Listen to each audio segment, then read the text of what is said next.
previously to service that land. I think that's about as simple as. Okay, well, and the reason, Greg, the reason I asked it was because the example I was using was Saxton Road. Because Saxton Road has it all of it, $2.5 million would be paid by development charge. And that tells you that.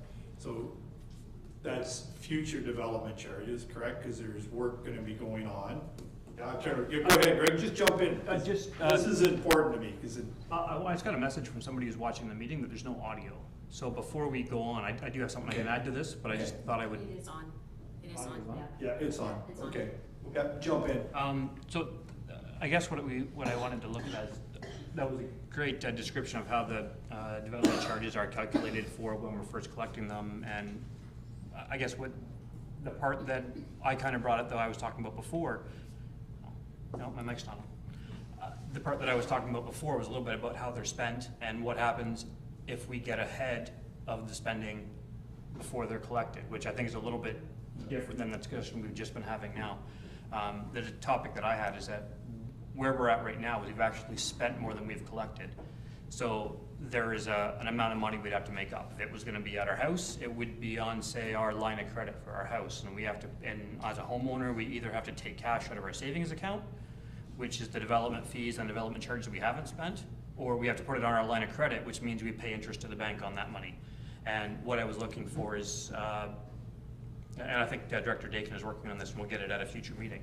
But just to talk to the mayor, that we either have to fund it by cash we have in our savings account, or an amount that we draw on our line of credit. One way we pay interest, one way we don't. But once we pull money out of our savings account, it's not there unless we put it back. Well, that answers, because I was looking at Saxton Road, I was looking at projects we may be able to cut, and that's a $3.2 million project. 2.5 are to come from development charges. So if we don't have the development charges in our development charge fund, when we pay, is there an effect on taxation? That's where I'm going with this. So where do we get that $2.5 million from, is my question. So in essence, I guess, there is an effect on taxation in some way, but really DCs. So because it's a DC eligible expense, any interest that we're paying on that is also DC eligible to be paid. So the payments would come out of DCs as we collect them. So what I think what Councillor Wilsey is posing is that if we don't have, because the municipality has cash flow right now. Right. But as we start hitting some of these major projects now that are coming at us, we are going to deplete that cash. So eventually, we're not going to be able to just use cash to pay that upfront cost.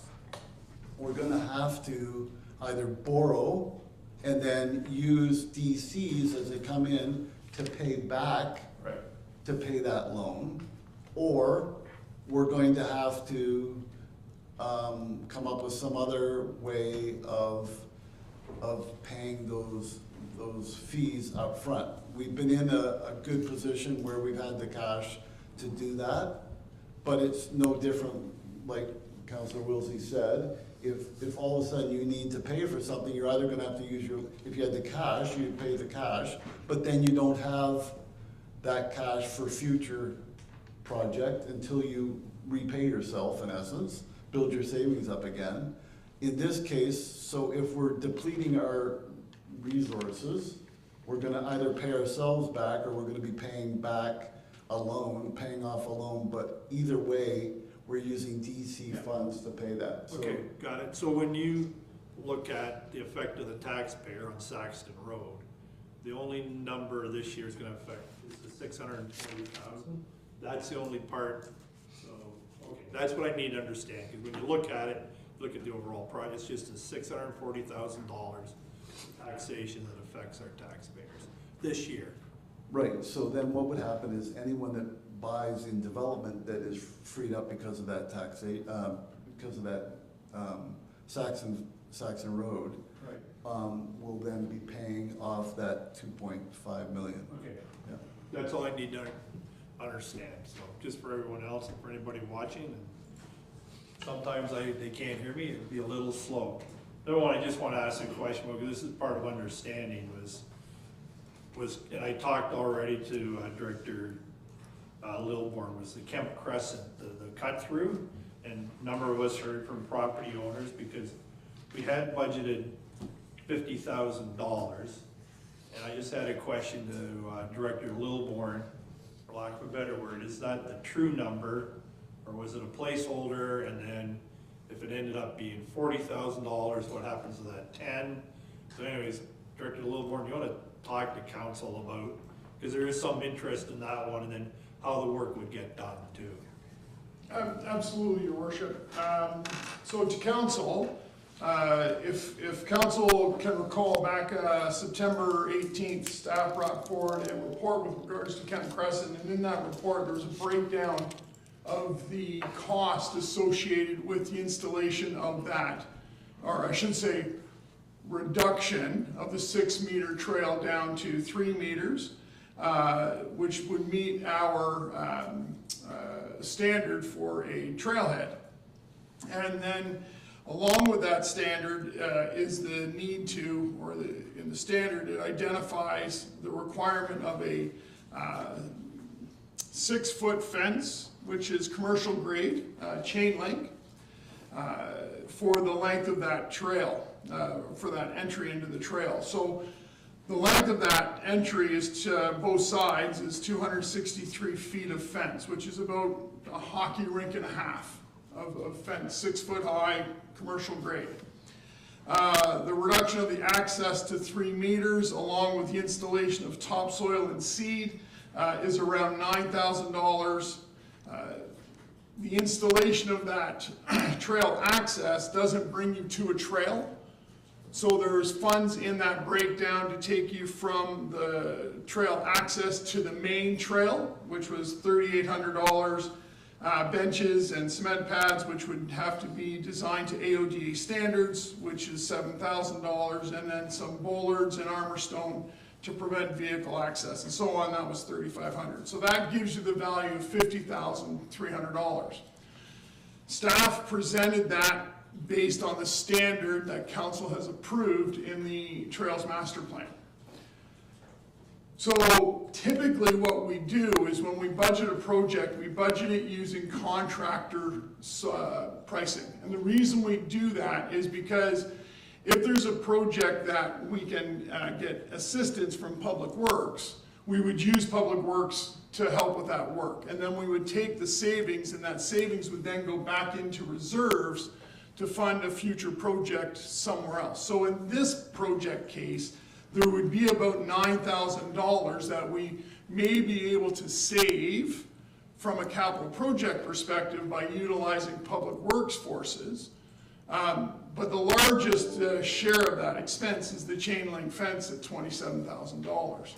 So to answer your question, it's a long way about, the funds that are saved in a project go back into our reserve funds, whether they're identified for parks or identified for roads, or they just go into future needs. That is done at the time, I'm assuming at the time of the audit bill. So available for any questions there, should there be any? Okay, good. Go ahead, Deputy. The fence at $27,000, where else have we used that? I'm thinking about some of our trail accesses, and I don't recall any other fencing like that. And when I spoke to the property owners, the one on the one side that I spoke with anyways was not interested in a fence. Quite to the opposite, I would tend to say he didn't want the fence. So have we done this before with the fence? To the Deputy Mayor, because this is a new standard, the fence is not the fence wasn't included in other trail accesses, but because now it's a standard, that's why staff have presented it. We have installed fencing in other trail accesses. I'll use Yorkview Community Park as an example. Those 2 accesses that go between homes have had 4-foot chain link fence installed, but we've went to 6 foot just for security with with regards to hopping fences and so on. So there is some trails that have it, and then there are some trails that don't have it. Trail accesses that aren't near homes typically have not had them in the past. Go ahead, just. A follow-up. Yeah. So we have an entrance to this trail or to this trail system at the end of, I'm trying to remember the name of the little court, just to the west off of. Allison Court? Yes, thank you. Why isn't that being used as the trail access? Because it has been since Allison Court was ever in there some 20, 30 It years is an ago. identified access to the trail. That one is? Yep. Why would we be putting a whole new one in within We, 200-300 feet of so the original? again, we've had several issues with residents complaining about people parking in the court. Down that area, blocking access to driveways and other, Director Huff can fill you in on anything that I've missed, but I think I've pretty much nailed it there, so. Parking in Allison Court is not alleviated by putting an access off of Kemp, because there's no parking on Kemp, period. So that one is not associated to the other. So there is a parking lot at the end of Kemp at Thorn that was installed for this purpose. So they just have a short walk to go from that parking lot at the corner of Themp and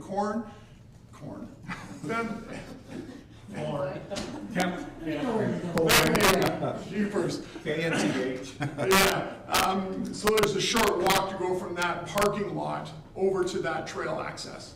But is that a permanent parking lot, or is that not developable as a residential lot? That is a parking lot designed specifically for the trail program, and it will be identified as a trailhead in the future. You know what, Deputy, when we take this, I just wanted to discuss, we got time to discuss it, I just wanted, after the solution, I just wanted to make that point that how it works, and there are dollars to be saved if we can get engineering to do the work for us, but we can have that discussion offline with them. Motion that the agenda be approved, well, we did that already.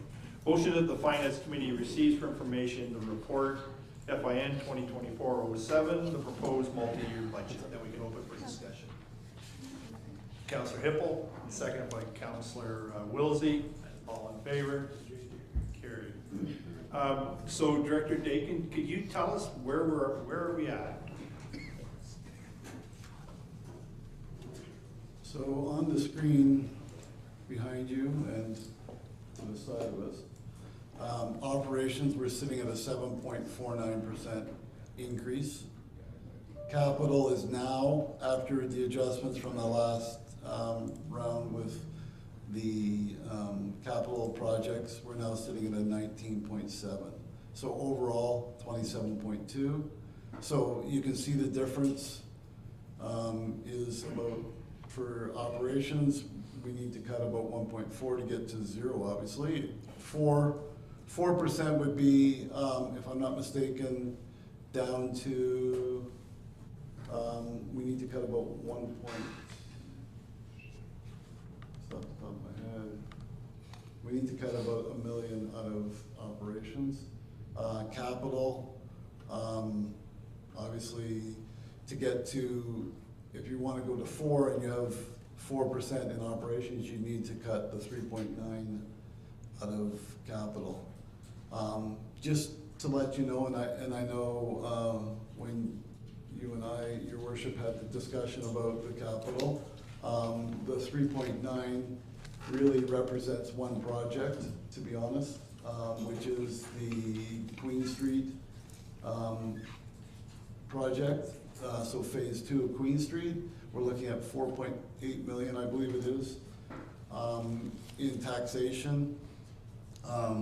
It could be easily shifted, the 3.9, if you wanted, to a loan, which would then bring your capital in at 0% increase. So, and one of the things that Councillor Wilsey brought up at the beginning, obviously, was the idea of, borrowing. So what does that cost look like? So that would have to come back as part of the operations again, when we do those kinds of things, we really don't see, you know, we've been over this a couple times with council, that you don't really see, when you take those loans, you don't see them until the 2 years out. We're probably getting closer to 1 year now, I think because of our borrowing, where we might need to look at construction loans as opposed to just paying it ourselves and then just incurring the loan after. So that would come back as part of the operation piece to show sort of what the borrowing looks like now that we've got some direction from council on some of the projects. Obviously, the 2023 borrowing and then some borrowing for 2024. Did you say though, right now, what the tax rate increases, did you? Tax rate increase, we haven't calculated, we're just looking at levy alone right now. Okay. We haven't looked at tax rates, so obviously if you come in at 4% tax rate, 4% levy, you're probably looking around the 2 to 3 mark in a rate. Okay. So they're about 2% different. Okay, so a 5% would be what on the levy, 7? Probably a levy, a 5% would be, yeah, you're probably sitting around the 5% now. If you were to go, on operations, you're probably sitting at about a 5%. Okay. Okay, so so when we look at the capital items, we're looking strictly at the taxation. We're not looking at is there any value, okay, well, I got one here, the SCADA upgrades, that's $750,000 in user fees. That's not affecting our levy. No, so the only thing that affects levy is, so right now, if you look at the screen, 7.61698 is your taxation that's being allocated or currently allocated to capital. So we need to bring that down Okay. to whatever. So if you want to split your 4%, 2% operation, 2% capital, then it can happen that way. Okay, go ahead, Councillor Pelican, and just ask the question directly, go for it. Yeah, so I just want to follow up on the mayor's question. I know taxation would be one that we look at, but we could technically look at anything under OSIF as well, right? Because OSIF funds could be moved around to a different project then? That is correct. So OSIF funding can be used for anything within the engineering public works. Again, so you could use the OSIF, what you're suggesting, I would suggest is that you're suggesting that we use OSIF to offset any taxation. So that could happen as well. So, any other, just open up, ask the question directly, folks. Go for it, Craig, just ask it. Director Dakin, if we were to take the $4 million in capital as debt, what would that look like in terms of interest and payments for what we? Do you have those numbers handy? I don't want to put you on the spot, but hopefully we've got kind of what that might look like as a payment that we'd have to allow for. And my suggestion is if we're having to take it on in 2026, we add whatever that debt payment is preemptively to this year's budget, just so that it's not an automatic 2 or 3 or whatever % increase that we have coming on 2 years. I want to make sure that we're planning for it now, so that that can go into reserve, so that we can pay down that debt a little bit quicker. And just to follow that up, while he's looking up to council, Director Strauss had pointed out that next year, the hope is the major project will be Front and Frank. I think Director Strauss has mentioned that will take all their time. That will probably be the project, so we won't be looking at any other roads next year, correct? Correct, but included in that is also Mount Bridges Adelaide Road piece in the Right. downtown revitalization. So piggyback on what Greg's saying is, you do it this year, it's gonna wait till 2026 possibly to get done when the costs will be up, right? No, I'm talking about putting it on the budget just for the debt for whatever we're doing Right, this year. right. But the other part is if we're doing this next year, that's gonna mean 3 or 4 years in a row we've been doing major projects in Strathroy and we haven't done anything in Mount Bridges. And with the redesign we're looking for the downtown. That's in, yeah. likely what we're going to do if we do that next year with what county's gonna allow us, we're not gonna be able to do a lot there, so that's not, Yeah. that's not very, promising for the residents of Mount Bridges who are hoping to get sewers and some of the other upgrades and things that we've been putting off since 2009. Sorry. Look at folks, I like this, just jump right in, Bo, let's let council just talk, go ahead and talk. The other side of that is that project's a $12 million project. Is that over 2 years, 3 years? Or are we gonna try to eat that all in one? So that, right now, we're only looking at 7.6 for numerous projects, so if we're gonna take on 12 next year, we'll be taking on a whack of more debt. Based on this for 12 million, that'd be 8 million in debt instead of the 3.9 we're talking, so that's twice the debt next year. Yeah. Without doing anything, That's without doing our infrastructure or anything else that's coming. So I do have so $1 million, at the current, maximum 30-year term with, Infrastructure Ontario at 4.77%, which is their current rate right now, is about $63,355 per annum for $1 million. So to do 3 million, so 4, you multiply that by 4, so 65 times 4. Okay, Find that by now. For easy math, Bill, I've done this before, it's a little over 3 million is a 1% tax increase in operations per year, for every 3 million in debt we take. Roughly. Yeah, exactly. So you could take on about 3 million in debt, and that would equal about a 1% tax. Yeah, perfect. Good way to put it. And so that's over 30 years though. If we take that debt, is that what you're saying there? I don't know, I didn't hear the amortization, I missed that Yeah, part. it is 30 years. 30 years. So yes, So- that would be, So one of the things, obviously, that we need to look at is Infrastructure Ontario has always been the most lucrative rates. But obviously, one of the things that we've discussed in the past is because of our cash, is there ability to work with, currently we're with Bank of Montreal. Is there a way of working with our bank and getting preferred rates or something? So those are kind of the things. So actually, it's interesting, I have a meeting tomorrow with the bank on another issue. So one of the things that I was gonna broach with them is starting some maybe discussions on what does that look like on interest rates, you know, because they are obviously wanting to lend money. That's how they make money. So can we sort of look at that? Go ahead, Greg. my suggestion, just with what we're looking at, like, we've already pared down the capital, I don't think there's much else we can cut. I think that Queen Street project, we do need to finish it because there's some drainage issues there.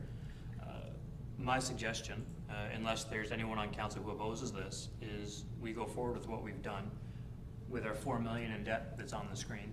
We take that debt payment, add it to operations, and then see what operations can come back with at the 4% increase that we already asked them for, but just including the debt payment. And then that takes care of capital. We don't have to cut projects. All the projects we're looking at cutting, they're all under 100,000. We're gonna have to cut all of them and still not make a difference to that 4 million in debt. We could spend 2 hours talking about $200,000 in cuts. But at the end of the day, if we're leaving the 4 million, $200,000 isn't gonna make a difference. No, I agree with Counselor, because I look at it, the big ones like Queen Street, Saxton Road, I mean, that encompasses 2 wards, we're talking about Ward 1 and 2, and it's necessary to be done, and I'm like, I look at the projects that you can cut, other than the one from OSIP is tar and chip, and that's 700, so there really isn't anything else in there. You got $25,000 project, 100,000, so talk it out, folks. I think that's an idea. Councillor Pelkman. I definitely agree with Councillor Wilsey's plan about putting the cost in the current budget so that we don't just punt the ball down the line.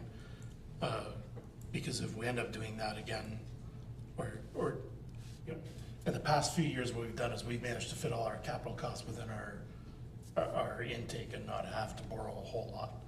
And now we're in a position where the projects are getting bigger, and we just can't do that.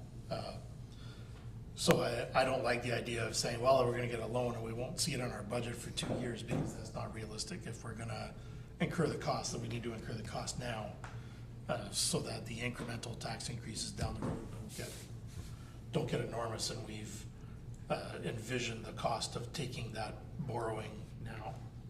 So I totally agree, that's an excellent idea. Any other thoughts? I'll turn it over. Any other?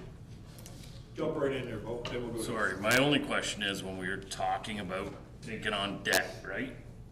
Does that include wherever the rest of these fire hall money's coming? Like, what debt load are we looking at taking on this year, next year, and the following year?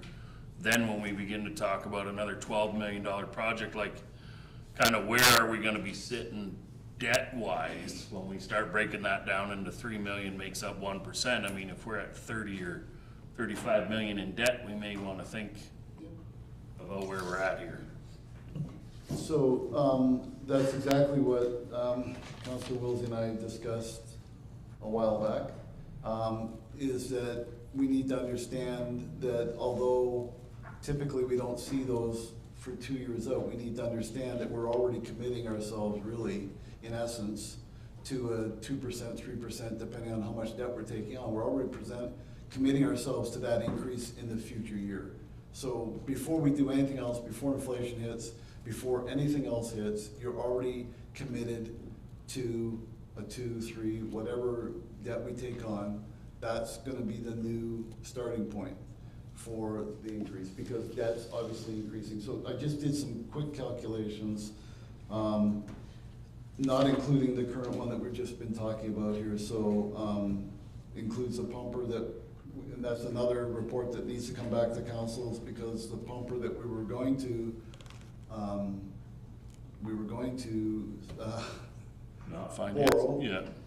we really need to repay the reserve for that. So in essence, let's call it a loan payment, 0% to ourselves, so we need to include that.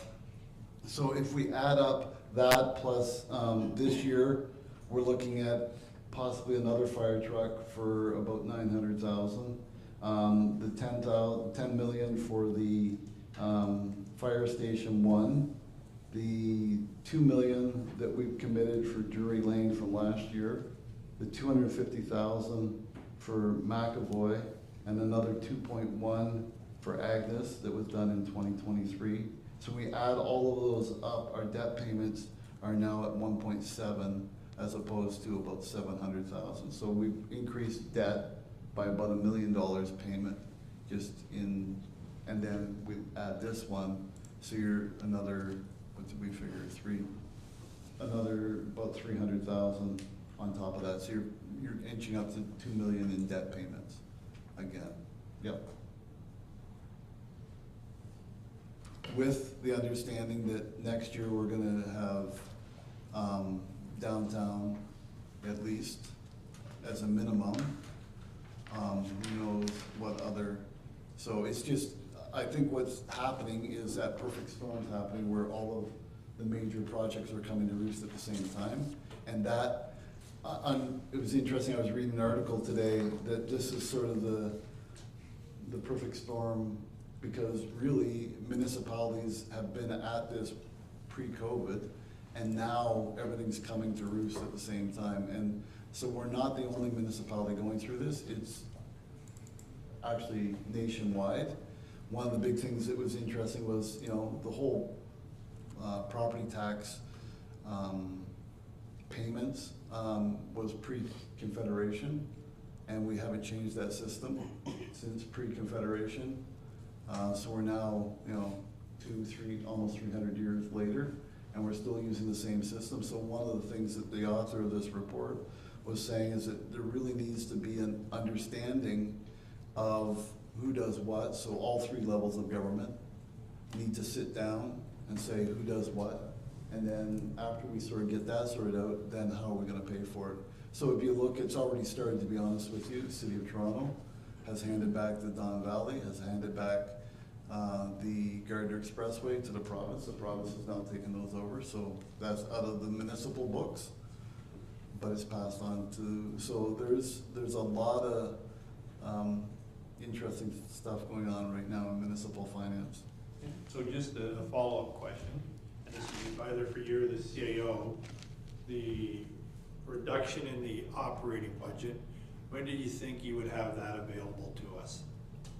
So, the CAO and I were chatting today, and we thought that probably realistically, that could be part of our March 11th, so we could do sort of similar to what we're doing now.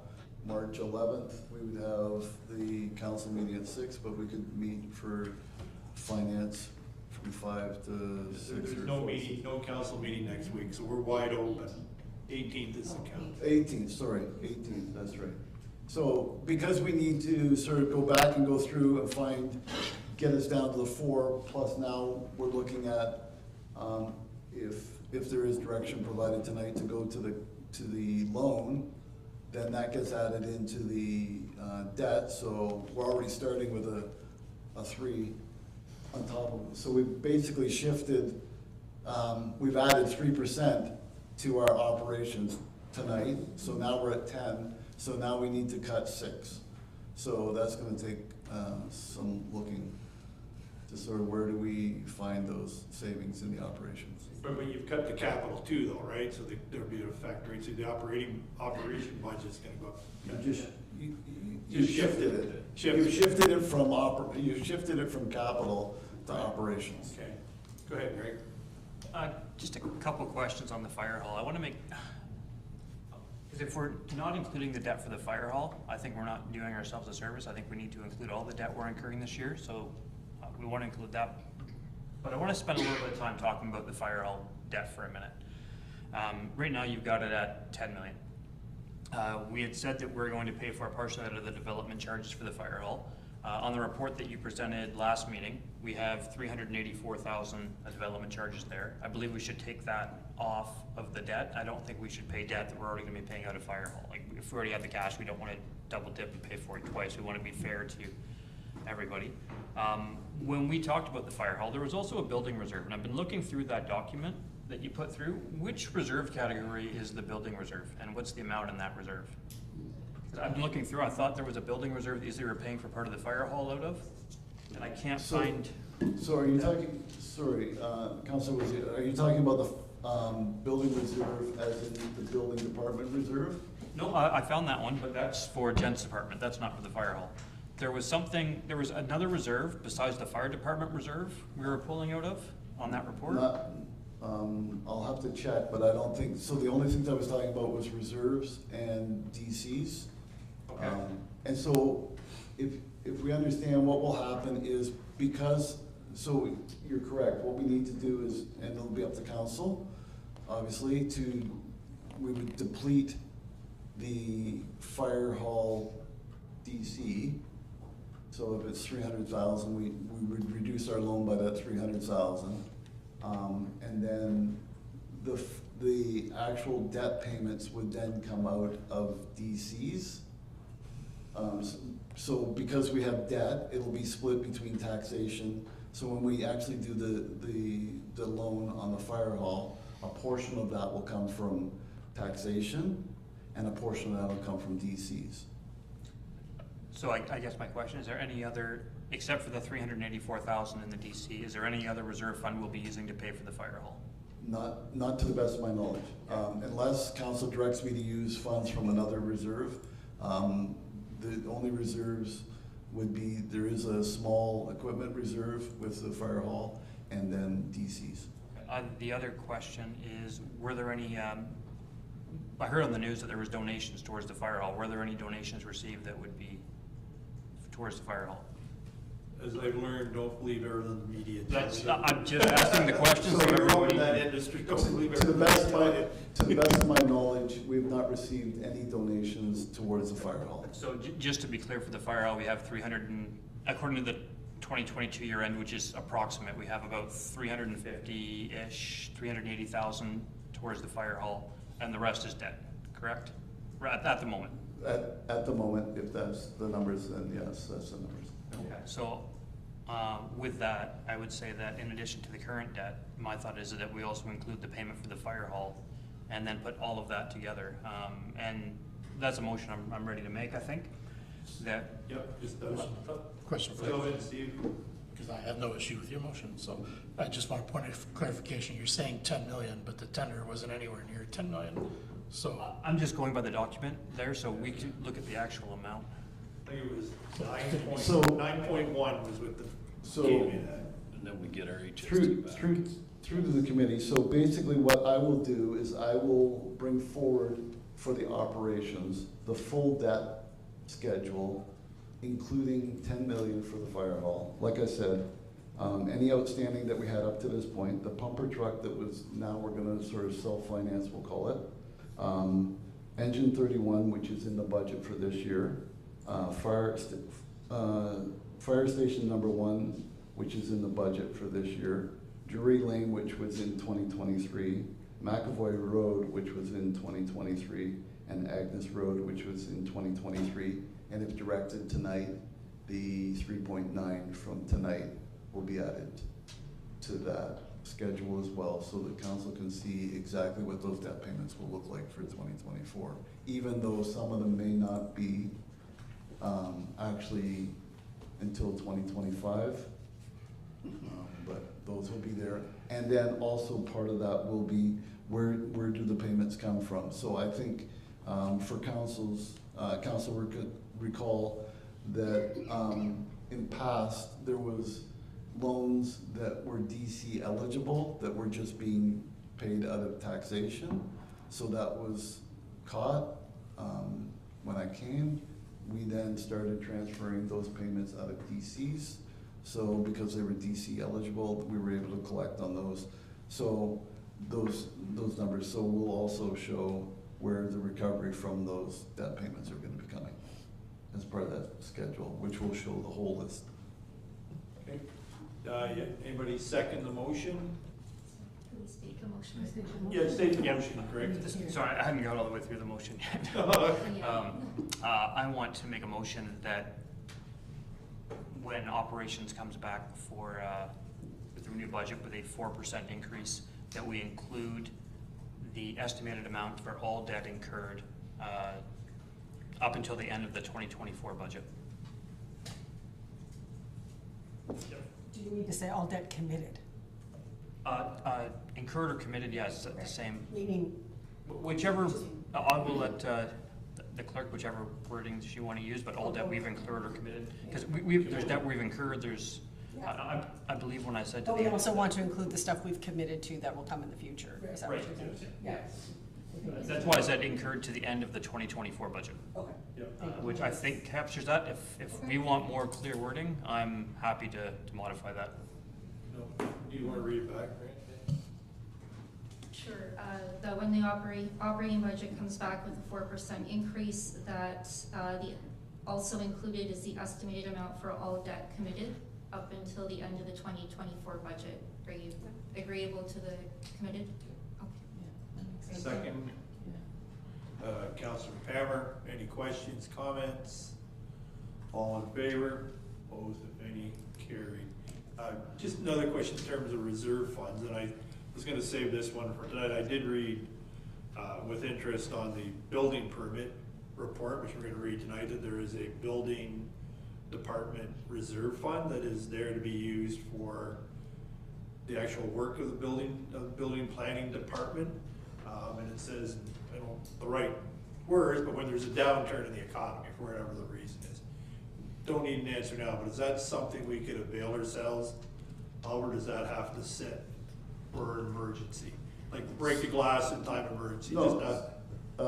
So to the committee, that happened in 2023. There was Okay. more expenses than there were costs, so there was a deficit within that department, so that deficit is covered out of that reserve.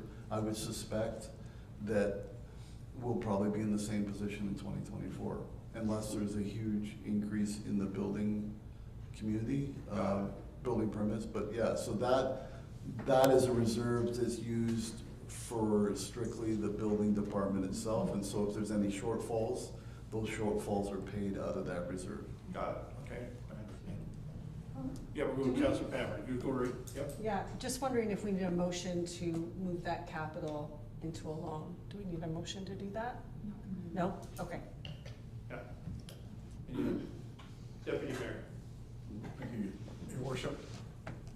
When that report comes back through the Director, Finance, is it possible for you to clarify exactly the numbers for Station 1, the fire station number 1? So we keep throwing around 10 million, 9.1 million. When I spoke with the fire chief months ago, he was telling me the actual cost to the municipality was in the 7-point-something million, because HST was returnable to us, and there was, I think it was DCs were in there. But so I think, quite honestly, this caused the split vote back at the time of the motion for Fire Station 1. Is there's unclarity as to exactly what the cost of that building is. Not what the budgeted cost is, but what the true cost is, because of these other numbers that are coming back to us. So can I get a quick report on that? I don't know if you want a motion for that, but. I can give it to you right now. Great.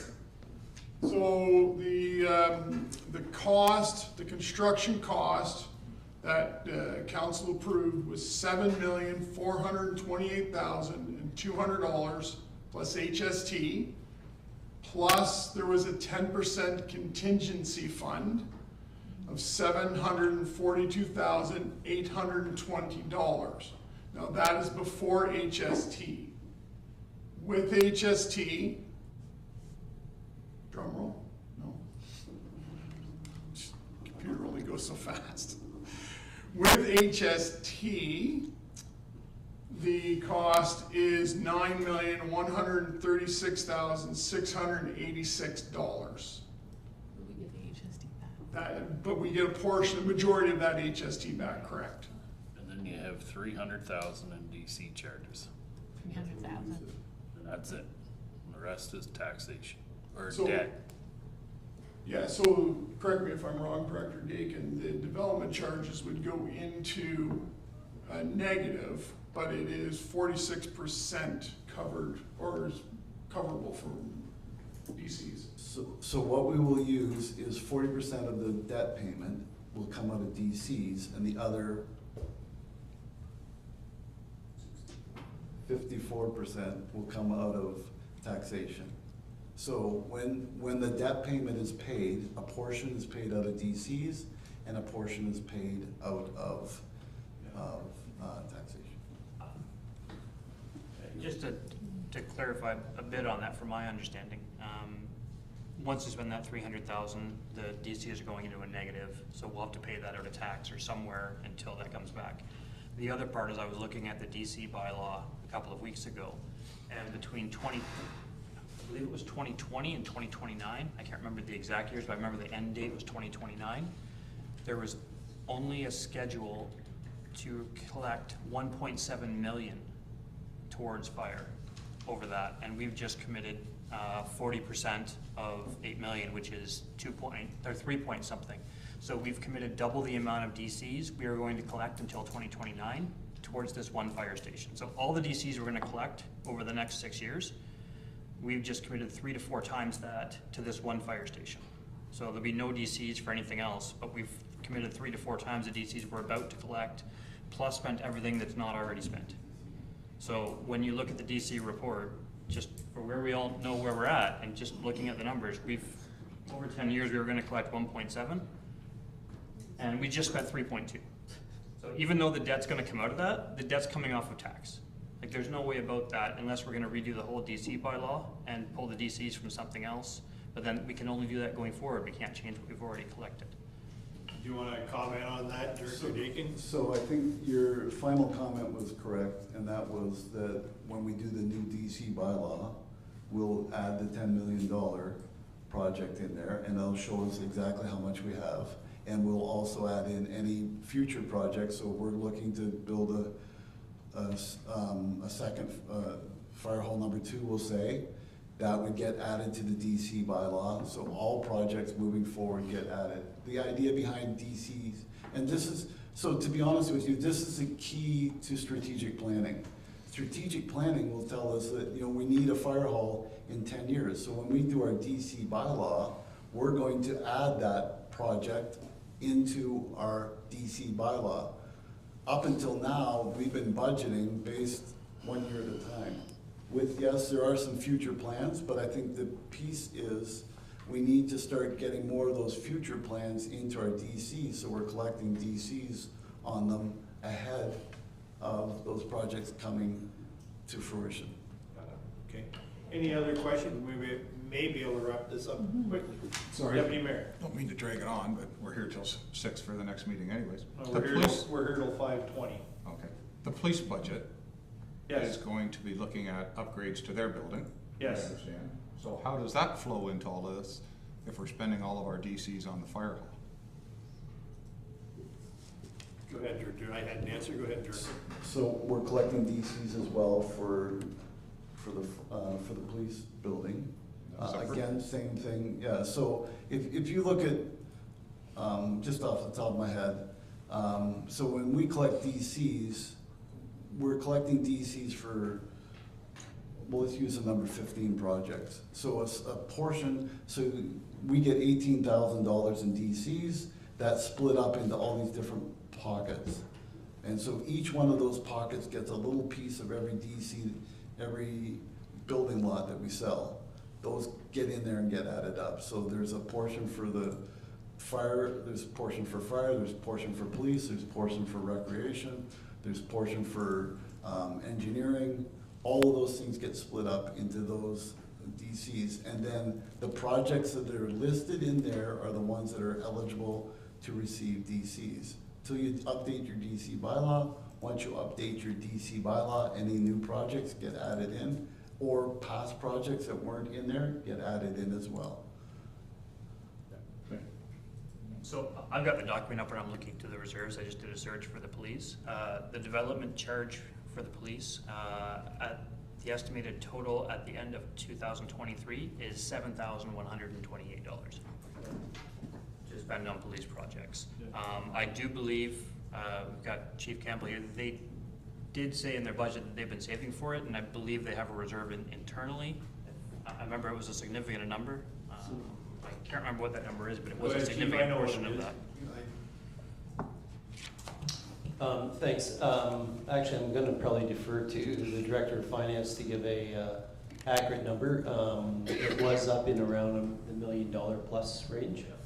And for the 2024 capital, as a placeholder, I believe 500,000 was being withdrawn from that reserve to be shown on the capital for 2024, but really not going anywhere. So the reserve, I don't have the number in front of me, but is close to $1 million. I actually think it's just slightly above $1 million. I think it was 1.1 if I remember correctly, somewhere. So with that being said, going forward, if we're trying to do downtown and the police station next year, that's another 15 million in debt we're already talking about now for next year, before we do any other projects that we're looking at. But like for between the two downtowns and the police station, that might be all we're allowed, we can do next year, and we're gonna pull on close to 3 times the amount of debt we're looking at this year, and we're taking pause on taking that on. A lot of money. A lot of money. Hopefully, there's a provincial election soon and it's a tight race and Mr. Ford wants to write everybody checks. That's really what we need to hope on, or the federal government needs to.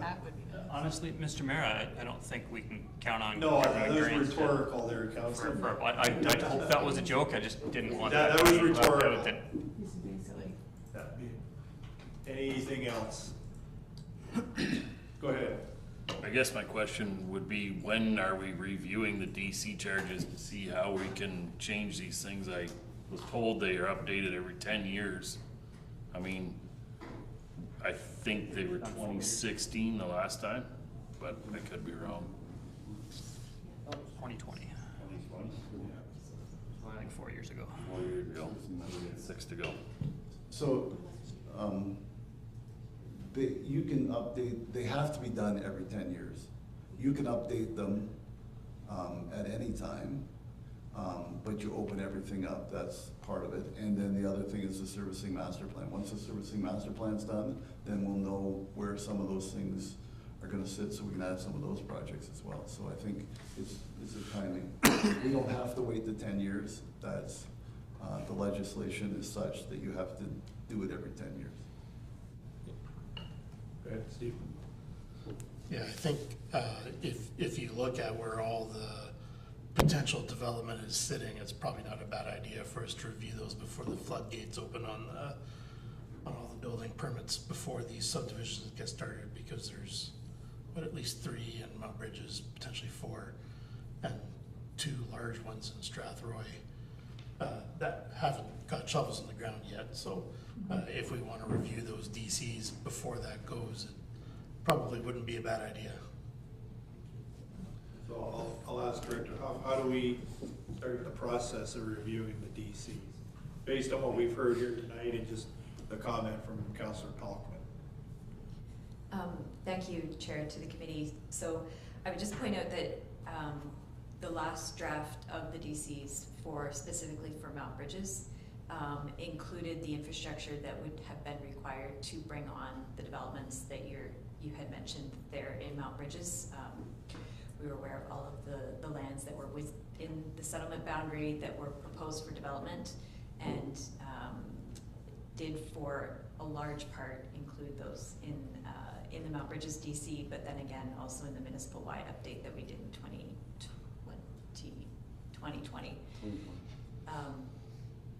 So that would mean the perimeter roads are all included, They are. and Salisbury Street, and I don't have the map in front of me for Salisbury, but certainly in Mount Bridges, the perimeter, Park House, Rougham, Falcon Bridge, as the perimeter roads are all included. In fact, that was the driving force between the 2018 Mount Bridges development charge. But certainly, you know, based on council's direction, we can start that process at any point in time. There was some thought that knowing the outcome of the servicing master plan and the servicing implications would put us in a good position to know exactly those projects to include and their costs. But we can start that at any point in time through a consultation with our consultant that we use on these projects. So, yeah, I just got a question, Bo. Go ahead. So in Mount Bridges, those DCs are including the infrastructure, the roads, but is there an allocation for a new fire hall or a portion to go to the police station? That's the part we need to add on, correct? Is to do that. So we should start that review. Yep. Certainly. So, and I would just add to the committee, so development charge review, it is a public process. It is appealable. And so when you started as Director of Finance mentioned, you are kind of opening yourself up. So, you know, if council wanted to do several iterations, that would be one approach, or we could do a municipal-wide update at one time. That perhaps is maybe a subject for a more targeted council meeting or finance committee meeting. I guess my question was, are you looking to actually change the amount collected or the allocation of where it's going? When you're looking to do this review, like instead of, I'm gonna pick on parks again, but instead of parks getting this %, they get less and we move that over to fire. Like, Yeah, so what it is what's collected. So you would increase the collection. You're not really gonna reallocate because the projects that you're already collecting for are already in the DC, so you're already collecting that. So what you're doing is increasing what you're collecting for. yeah, so like basically we're gonna say instead of 32,000 in Mount Bridges, we want 45,000. And are we then adjusting the percentages to try to gain back and pay back, say, a fire hall or build up for another fire hall faster? Would be my question, as opposed to maybe we're not gonna get around to the infrastructure we need, like, and if we go and change this to that, do we actually then put those developments on hold at this point because they just can't? We're not in an economy that's ready to handle that hit either. So Go ahead, and I'm gonna make a motion. So if I understand the question is, if we go from 45 to 55, we'll just use round numbers, in DCs, does the allocation change? Chances are the allocation's not gonna change from a standpoint, well, yes, it's gonna change, but, so maybe before you were collecting, let's say there was for an extra fire truck, just, so there's 900,000 in there for fire. Now all of a sudden you had a fire hall for 10 million, so now you've got 10.9 that you're needing to collect for. So yes, the allocation amount for fire is gonna increase because now you're collecting for 10.9 as opposed to just 900,000. But the portion is just, it adds to whatever we're collecting for. So typically what we see is we don't see adding new departments, we'll call it, that we're collecting DCs for. All the departments sort of share in that, but it sort of just changes how much is collected for each of those projects and by each department. So it does increase, it increases the amount, but it also increases what goes into each of those DCs based on what projects are sitting in there.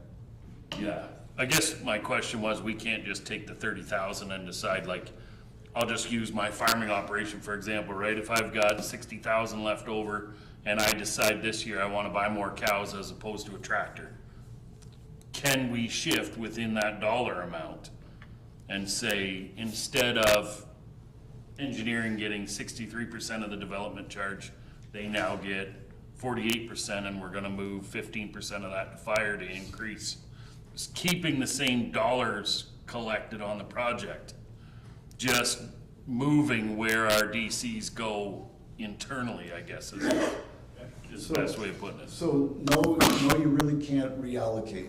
What you're doing really is, so basically what we would do is say, Jake, don't bring any projects forward. So so now we're going up by 10,000, it's gonna be collecting for all these new projects, nothing new for Jake. So Jake's gonna see no new money coming in. That's, in essence, if you wanna sort of trick the system, or that would be the way, is you just don't bring forward projects for a specific department, so any new stuff is gonna go to all the new projects. And the departments that don't bring through projects. So just to give you an example, when I started, there was nothing really in the DCs that was forward. So we started getting to the point where we're adding future projects, so they are true DCs. What was happening in the past is DCs were being collected for past projects because of just the way it was working, because there wasn't a, now that we've sort of got a master plan of an idea of some of these major projects coming forward, those can get into the DCs, and we're getting a lot better at collecting those DCs and a lot better at spending those DCs. Okay. Greg, then I'm gonna bring a motion. Can we, like, I'm just looking at the account numbers, and I see actually the second largest account in DC funds that we have is for recreation. Can we cut projects from that, even if we can't do that and say, all right, well, because Councilor Derbazar has a great point. If we change our reserve fees from 40,000, or our development charges from 40,000 to 55,000 a year, either house prices are going to go up or developers aren't going to build. And if they're not going to build, we're not going to get the DCs anyways. So I don't think we can just crank them up, especially looking at what our neighbors are doing. If we become unaffordable, people aren't going to build developments in Strathroy-Caradoc anymore. So are we able to, we may have to increase for fire to pay for this, and unless it's going to come out of taxes, are we able to cut some of the rec projects? So I see you shaking your head, so can you just tell me if we can cut what's already there, or? So you can't cut what's in the past, you can just stop putting stuff forward, but I'll submit to the committee that there is a possible arena coming up in Mount Bridges, possibly, and therefore those DCs, a portion of those DCs may be eligible for that project if it's based on expansion. So that's up to so that would be one of the ones that would, in my mind, would go forward in a DC study, is putting in the possible Mount Bridges, if that's going forward. that would be added, and then there would be a portion of the million that's already been collected or whatever sitting in that account, plus any future DCs will also go to that if that project becomes eligible. Okay.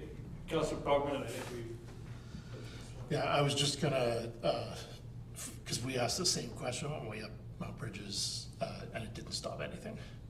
They just pass it on to the consumer, and as long as, I think every other municipality is gonna be in the same boat. They're gonna be looking for cash for some of these projects, and they're gonna look to DCs because it's the one that doesn't vote. And it's, you know, and it's, if growth is supposed to pay for growth, then you really wanna put your growth-related expenses in the DCs, otherwise you're forcing those costs onto the taxpayers that shouldn't be paying for it. Okay. So I'm gonna ask Director Huff, if I bring a motion forward to start the DC study project, how am I wording? Can I just say, you know, bring a motion to start looking now at the DC? That has to be done in another council meeting. Pardon me? Wouldn't that have to be done in a full Is that council a meeting? full council meeting? Help me out, CAO. I think we would need to allocate some funds to do this. Okay, well, let's wait, we'll park it to a council meeting. Yeah. Okay, we'll wait. Good discussion though. Is there anything else? Go ahead, Greg. Just one new thing. Just looking back at the temporary workers we did last year, and just with the discussions we've had about looking at services provided by the municipalities, I'm wondering, and you know, rather than wondering, I'm just going to put the motion forward and see where it goes. I would like to pause the hiring of the full-time fire inspector until we've done a service review and see if it's actually needed. We've already got our part-time. We've got the job description of our deputy chief also says he's a fire inspector. So between the two of that, I think we should be able to handle it. And before because we were in the interview process when we spoke at the last meeting, I'd just like to put a pause on the hiring of whichever individual until we finish our review of the fire service. So if there's anyone who'd like to second that for me? Councilor Derbyshire, I'm gonna open it up for discussion now. Any questions, comments, concerns? I'm not opposed till we say time. I wouldn't say not wait for the service review. May I ask, friendly amendment that until we get a report back on it, because service review could be a year. I'm making up the longest term, right, Greg?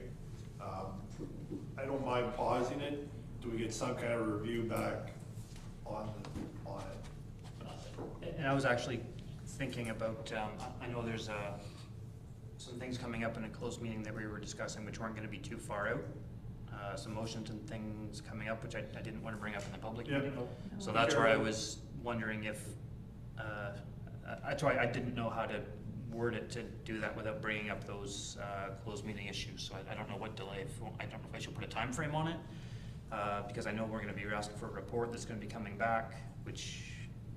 So I'm just gonna ask, is this a finance committee motion or should it more be a council motion? Well, the report came on the last finance meeting that had the salary of the full-time plus the salary of the part-time included as it, which is why I thought it was a finance. Okay, no, I'm not opposed. I just want to get it right.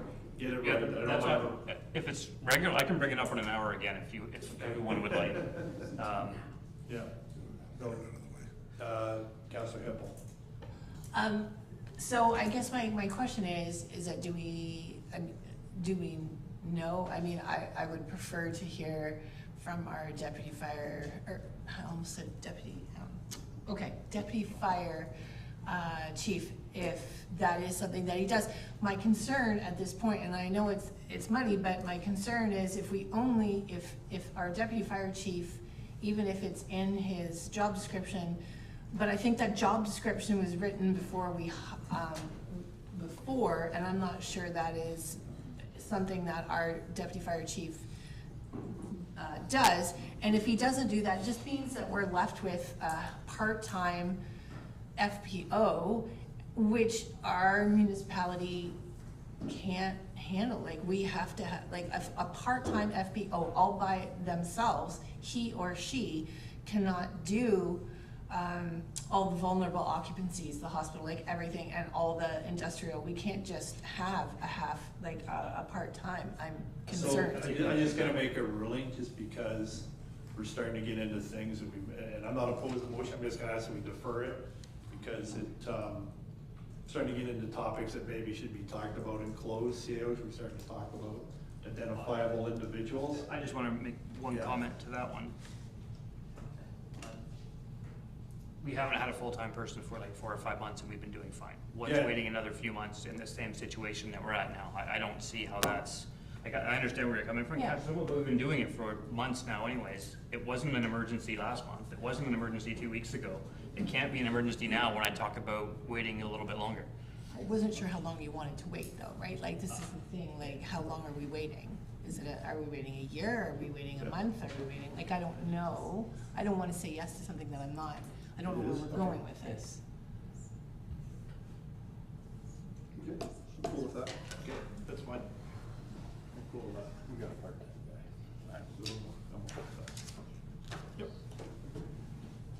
Okay, I'm fine. CEO just told me it's okay to talk about it in open. I just want to be careful that we weren't getting. Yeah, that's why. That's why I just was being careful. That's why I didn't want, Yes, just want to be we careful. haven't had one for a while, so I don't see why it's a big thing now. Okay. I guess my concern is that the reason that we posted that is because we need one. I mean, I guess I'm not a firefighter. I'm not the fire chief. I'm not the fire, like, I'm not the one that is sitting in that chair suggesting that our community or our municipality needs one. I guess I feel like if this is something that our fire chief and our fire deputy chief, like if this is something that they're saying that we need to keep our municipality safe, then I guess it's not that I'm okay with pausing for like a little bit, but I don't know what your pause is. Are we pausing for a year? I am not okay with pausing it for a long period of time. I do not think that we can keep going with a part-time 2-day-a-week FPO. I don't think it's safe.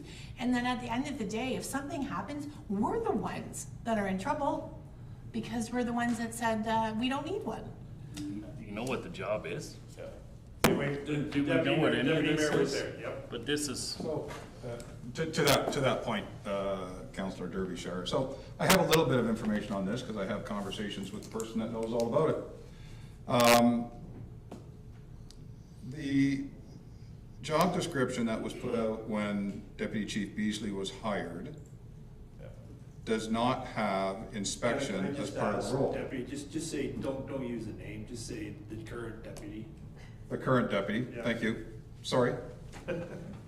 So it was amended from another document. The CFPO that we approved at the last meeting, which is the part-time person, has the credentials to do vulnerable sector, hospitalization, review building plans, and I know that because I know the person. And I know that because I spoke to the fire chief about it months ago. Okay, so that's to the left side. Well, I'm going to the right side, but your left side, okay? So, and I do stand to be corrected by the fire chief, but this is what I've learned. That's over here. The FPO is an enhanced fire protection concept that the chief wants to bring in. And it would provide extra enhancements in our community. I had brought a motion forward last year to develop a fire services board. This group passed that. We've been waiting for the terms of reference. I saw them months ago. So I will be wondering where those are, because this is the type of stuff that should be in front of the fire services board to bring back to council after long discussions, which just don't happen in front of council because we don't have the time for those long discussions. Very similar to the PSB. I mean, they legislatively do a bunch of other things, but so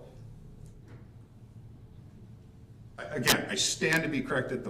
The deputy fire chief is here and can speak to it, and if I'm wrong, I apologize, and he will correct me, and I accept that. This is what I learned. the current fire chief's, the current deputy fire chief role is not fire prevention. It was amended. Okay?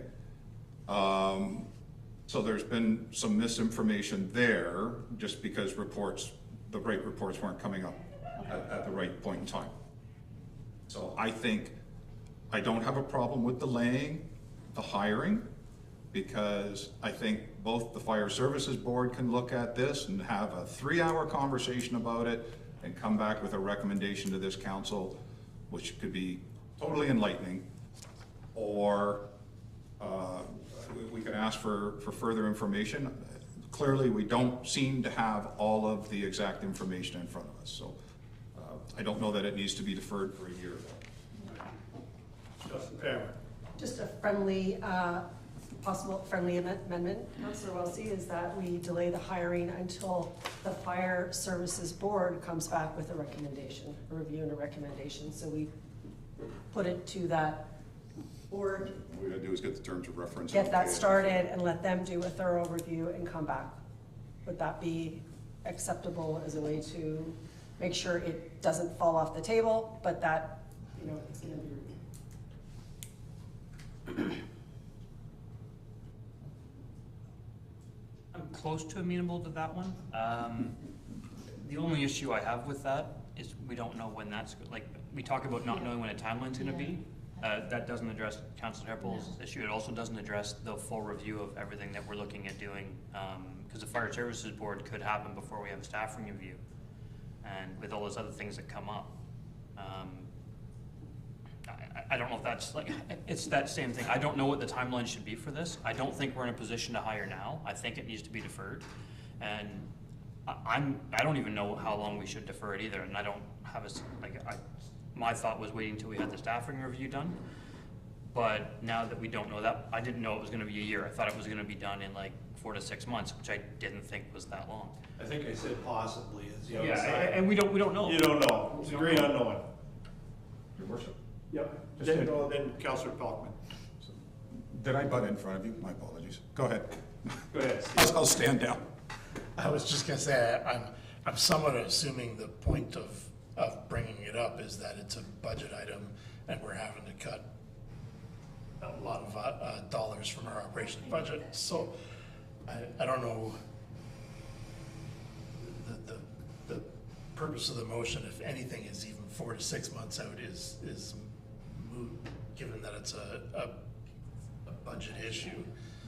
So I guess my question to the staff is, if the staff is looking at having to cut all that money out of the budget, is the topic of this position included in that discussion amongst staff?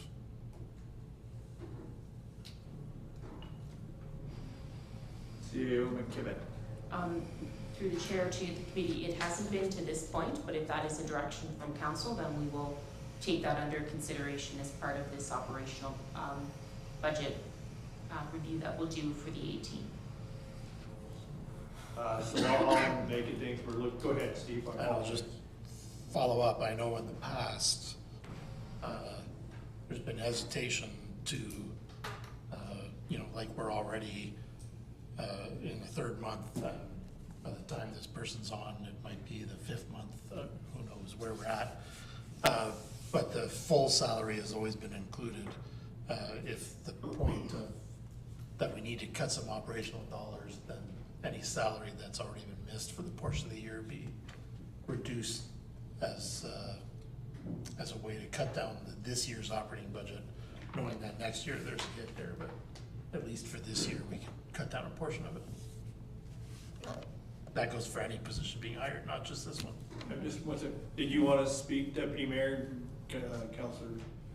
He was up there both, so we'll let him. Yep. Yeah, I appreciate what Councillor Pelkman is saying, and I don't know what I'm going to say is going to get this done as quickly as obviously needs to happen, but there's no reason for us not to be able to get the TORs for the Fire Safety Board back by the next meeting, have them passed.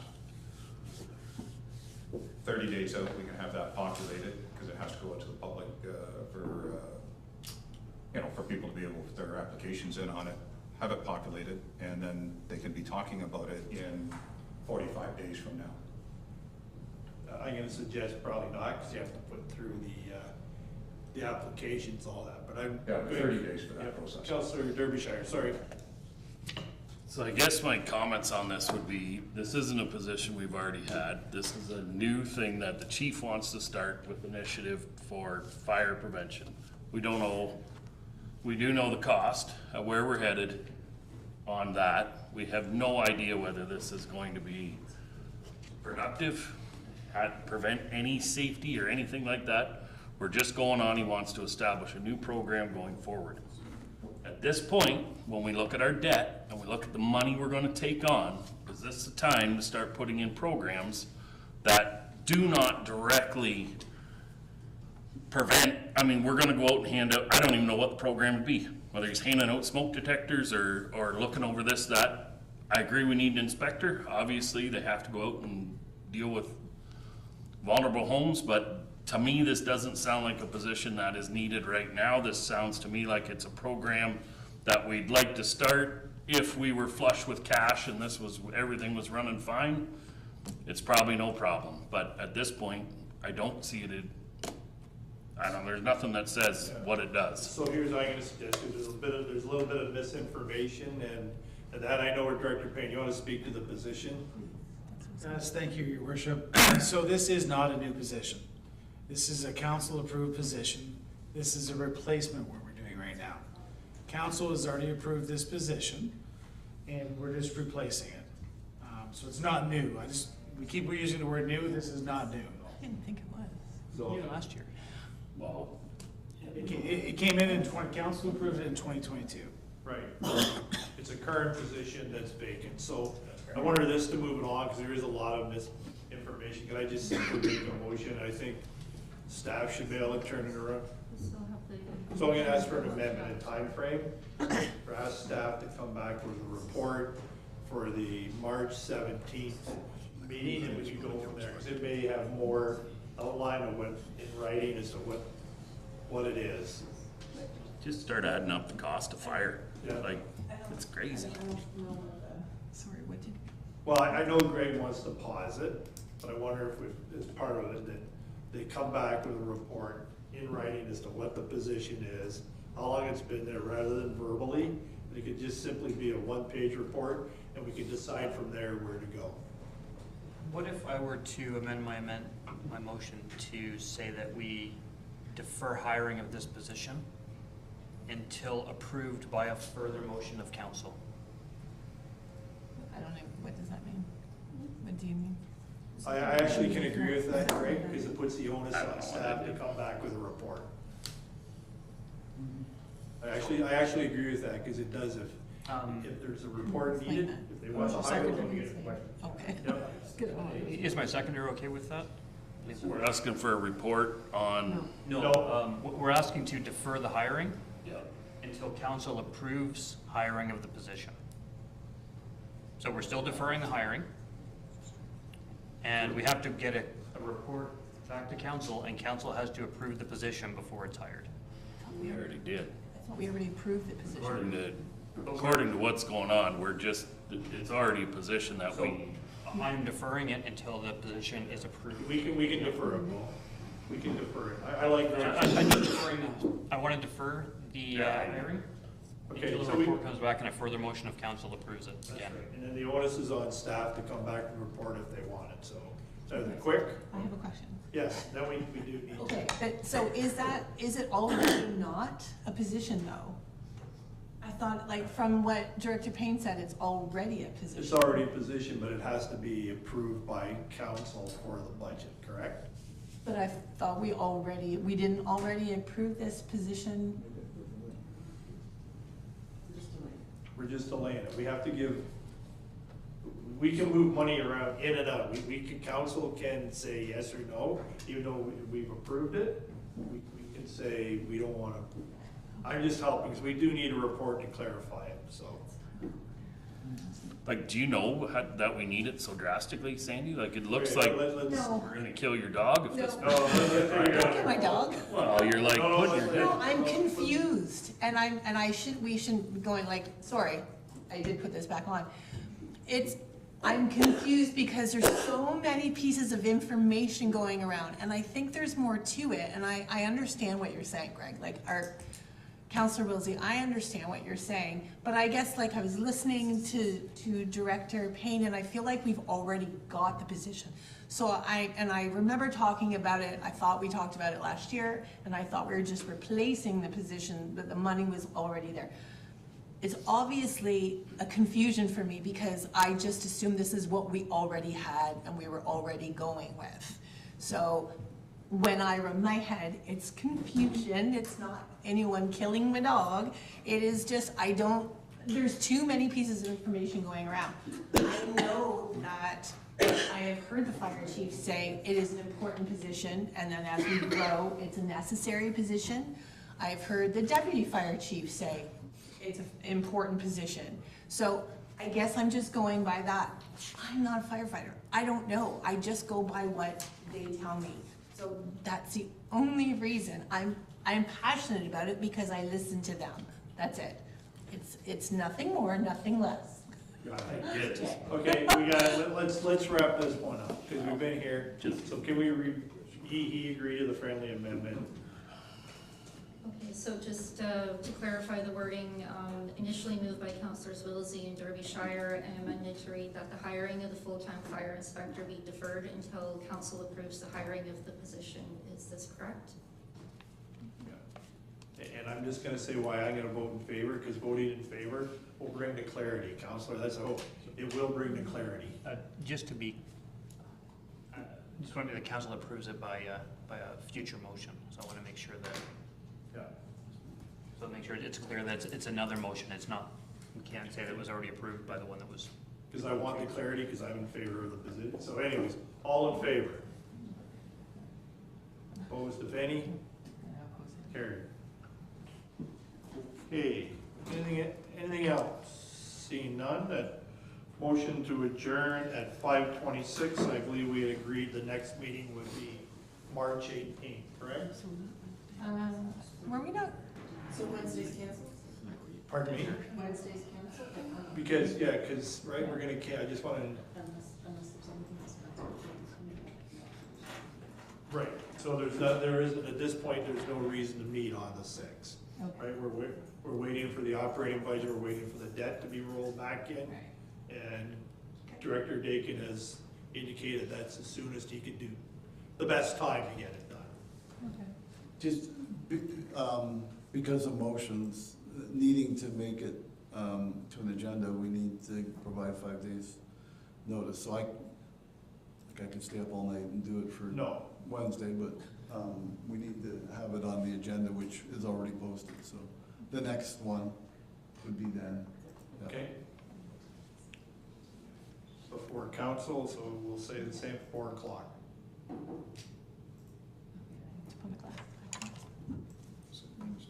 So, motion to adjourn at 5:27 PM.